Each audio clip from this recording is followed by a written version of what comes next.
Hugo Junkers was a German aviation pioneer known as the creator of the first all-metal aircraft. In 1915, he built the Junkers J1, a revolutionary plane made entirely of metal, unlike the traditional wood and fabric models of the time.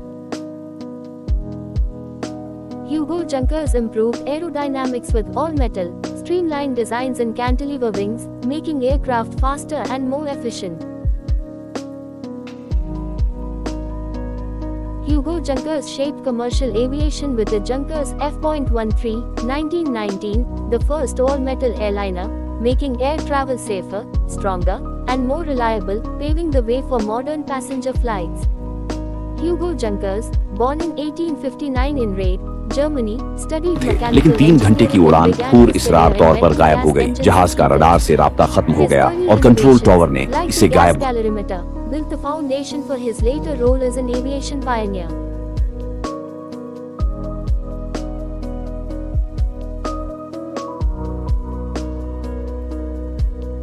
Hugo Junkers started as an engineer working on gas engines and heating systems.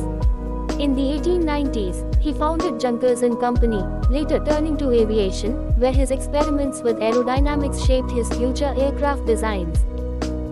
He created the Junkers calorimeter, 1892, and gas bath boiler, 1894, improving heating and energy measurement. In aviation, he revolutionized aircraft design with the world's first all-metal plane, the Junkers J1, 1915, introducing the cantilever wing that eliminated external bracing. He later built the Junkers F-13, 1919, the first all-metal passenger aircraft, and developed diesel aircraft engines, making him a key figure in modern aviation technology. Hugo Junkers was a liberal pacifist who opposed militarism and clashed with the Nazis after their rise to power in 1933. Though he resisted, the regime seized control of his aircraft company, using his designs like the Ju-52 for military purposes. Stripped of his life's work and placed under house arrest, Junkers lived in isolation until his death in 1935. Hugo Junkers died on the 3rd of February 1935 in Göttingen, Bavaria, on his 76th birthday, while under house arrest by the Nazis.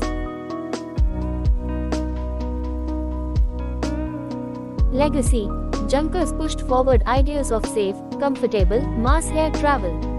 However, he clashed with the Nazi regime, who forced him out of his company in the 1930s. He died in 1935, shortly after being ousted.